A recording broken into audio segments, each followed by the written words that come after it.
What's up everybody, Christian James here. Today's video, I'm going to cover the Winnipeg lab leak. So earlier this week it came out that two Chinese scientists were essentially funneling information from our lab in Winnipeg. I don't know what's in the lab. I'm about to listen more to Pierre Poilievre make this news conference. I think essentially giving the info over to China. We already knew that Justin Trudeau was not worth the cost, the crime, the corruption, and the cover-up. But now we know that he cannot protect our people or our country. We just received these documents that Trudeau has been covering up for years.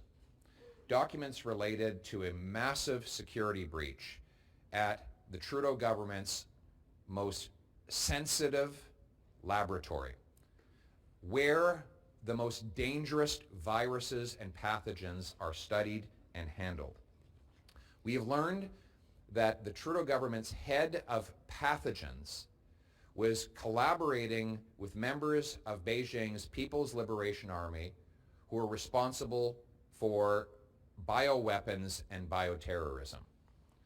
We know now that a People's Liberation Army official was able to gain personal access, walk in the door, look at computers, and has access to all of our most important virological secrets. What in the fuck? If you think any of this is hyperbole, read the report yourself. This is from government documents, the Trudeau government's own documents. It says here on page 142, Winnipeg lab scientist Dr. Chu is head of the Special Pathogens Unit, the top person in that job. According to documents on page 242, quote, represents a serious and credible danger to the government of Canada as a whole, and in particular at facilities considered high security due to the potential for theft of dangerous materials attractive to terrorists and foreign entities that conduct espionage to infiltrate and damage the economic security of Canada, end quote. It states further on page 239, investigators assess that Dr. Chu communicated with foreign entities during her trips to China. The evidence obtained from interviews and from information collected from the electronic content of her devices reveal that this is indeed the case. As a subject matter expert with access to sensitive information and dangerous materials, Dr. Chu presents a realistic and credible threat to Canada's economic security when conducting repeated and clandestine meetings with foreign entities, end quote. Then it says Dr. Chu conducted joint research with the Major General Chen Wei of the People's Liberation Army, who according to page 236 is a noted top virologist at the Academy of Military Medical Sciences and is China's chief biological defense expert engaged in research related to biosafety, biodefense, and bioterrorism. Okay, so it sounds like very early on into this press conference that we're helping China, and this might be a far-reaching thing I'm going to say, get ready to attack America. China and America are the strongest armies in the world. Not Russia, people, despite what American propaganda wants to tell you. Not Russia, not the least. They're a very large country and they don't make a lot of money. China, however, is a large country. A lot of people, makes a lot of money.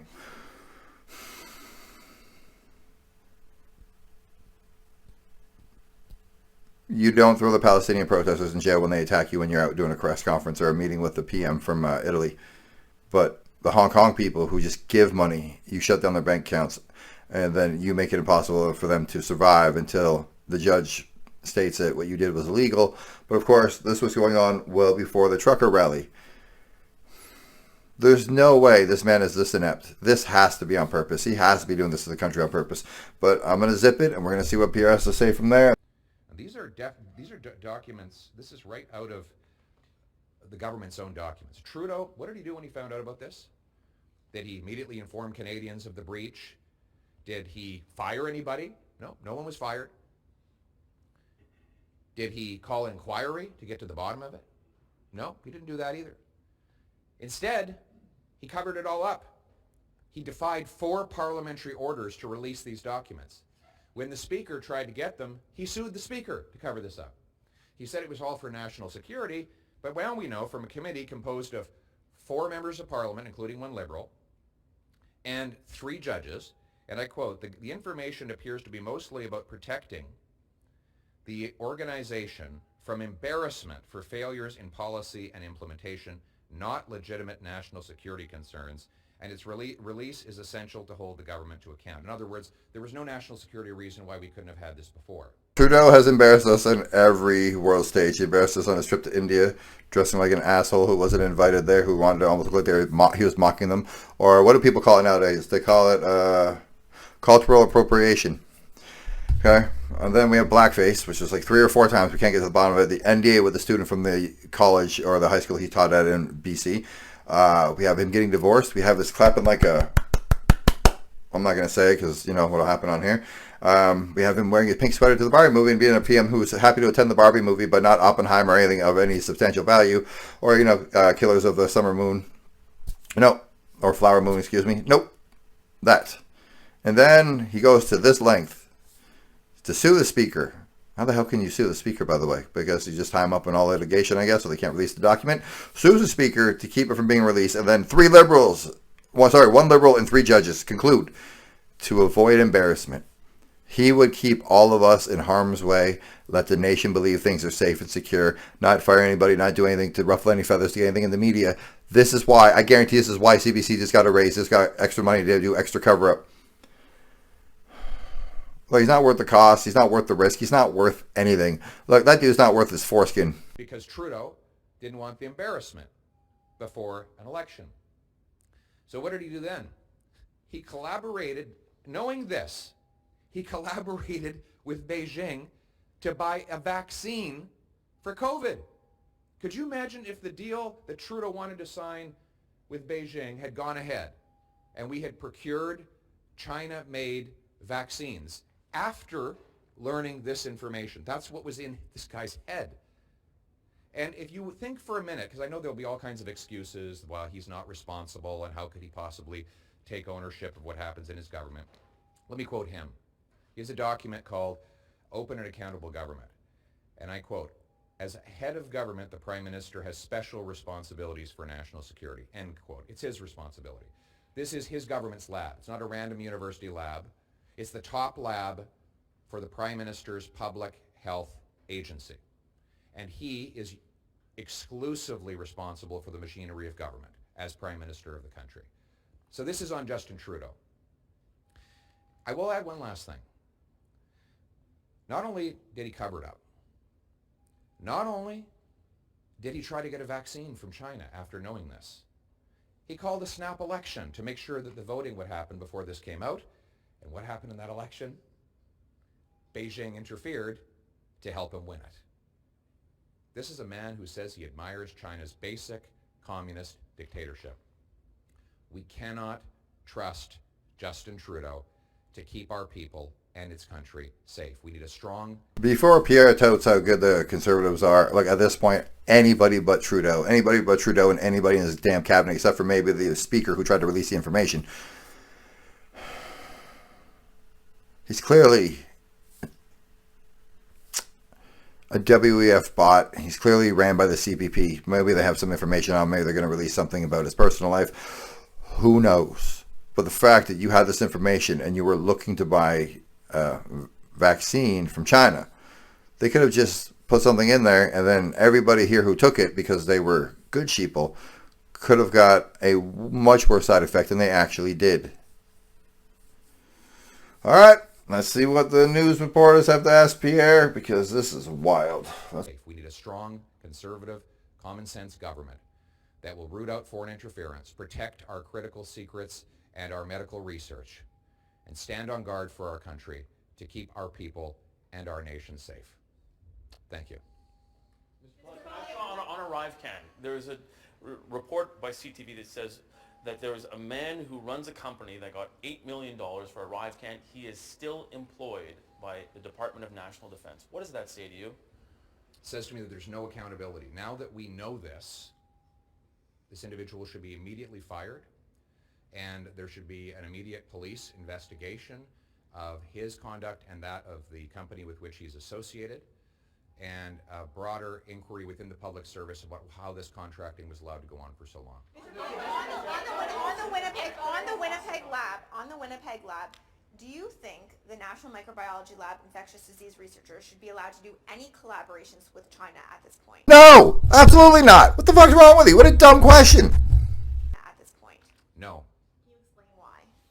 Because we know that in this instance that that our highest placed, most sensitive lab was infiltrated by people who collaborated with the People's Liberation Army, who did not reveal any of their ongoing partnerships with the regime in Beijing, and who transferred materials from our most critical lab containing our most dangerous viruses over to Beijing and worked in collaboration with the Wuhan lab. So I don't think this is the kind of collaboration we want. We should be collaborating with like-minded democracies that we can trust, not those that want to attack our interests.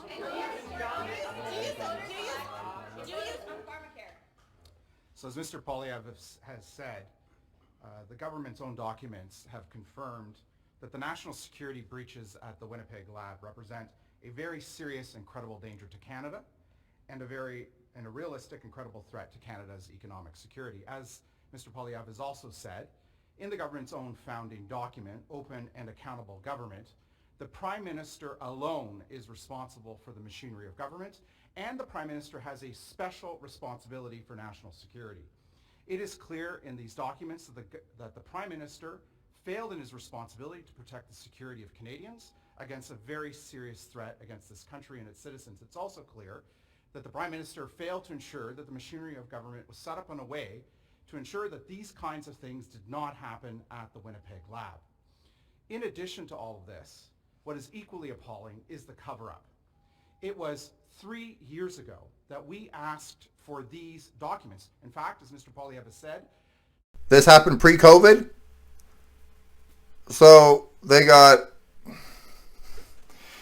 access to our Wuhan lab essentially, and then COVID hit the world. I swear to God, if it comes out that we have something to do with this, honestly, God, this guy should be held for treason and hung in fucking Times Square.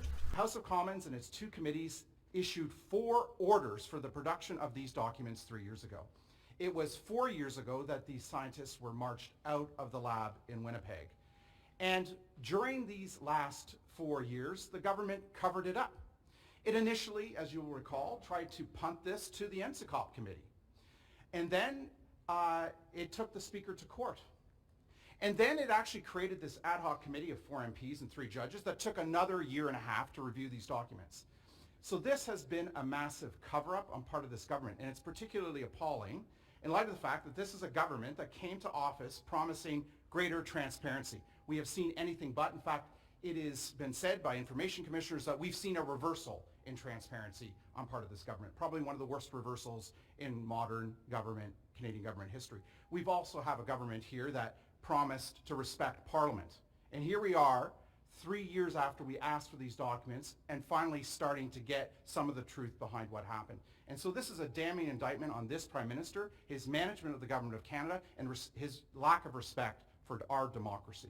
All right, so we've heard what Pierre had to say. We heard what the little guy had to say. I don't know who that is, but look, they're going to just keep reiterating the same thing over and over and over and over. I hear there's a rebuttal out there from Trudeau. I'm going to pause this. You're not going to know that. And then I'm going to find the video, put it together, and we're going to watch it all together. Next question.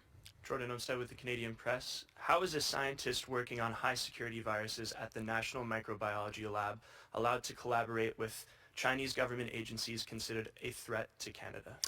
A number of years ago, our security systems, our intelligence and security agencies flagged problems at the Winnipeg labs that were followed up on.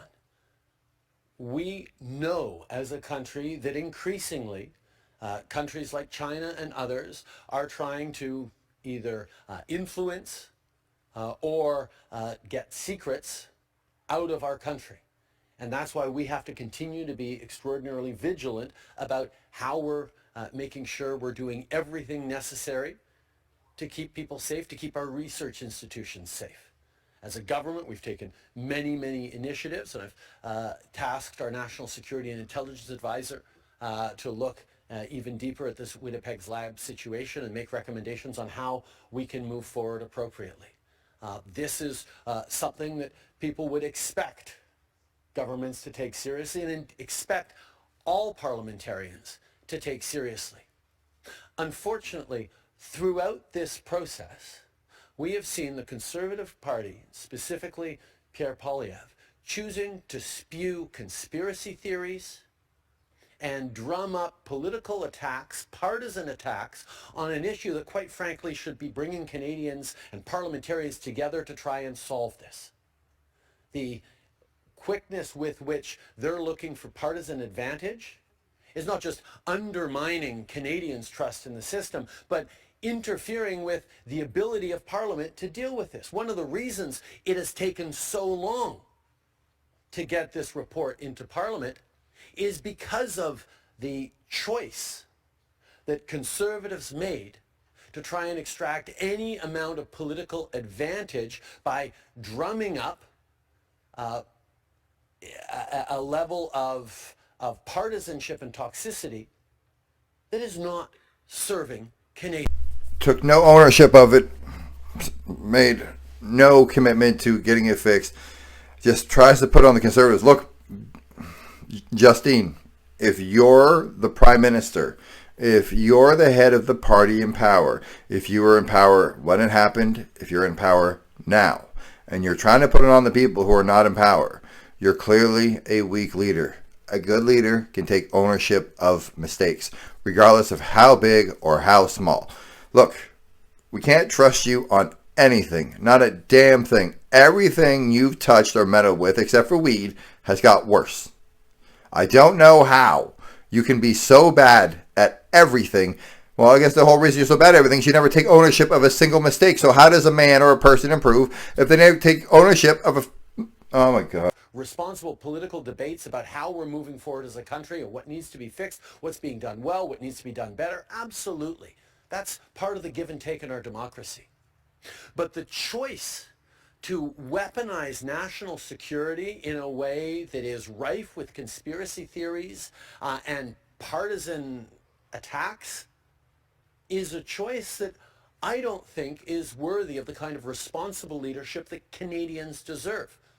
I will also add that hearing two particular Conservative members, Michael Chong and James Bazan, suddenly being front and center on issues of security and international impact after having been complete ghosts over the past number of months on anything to do with standing up for Ukraine, for example, or... What does Zelensky know about this guy? Man, this guy's got the biggest heart-on ever for Ukraine. Everything goes back to Ukraine. Ukraine. Is calling for a withdrawal from the United Nations of Canada. They won't say a thing. But when it comes to making partisan attacks out of an issue that should be taken seriously by all parliamentarians, it's not worthy of an official opposition.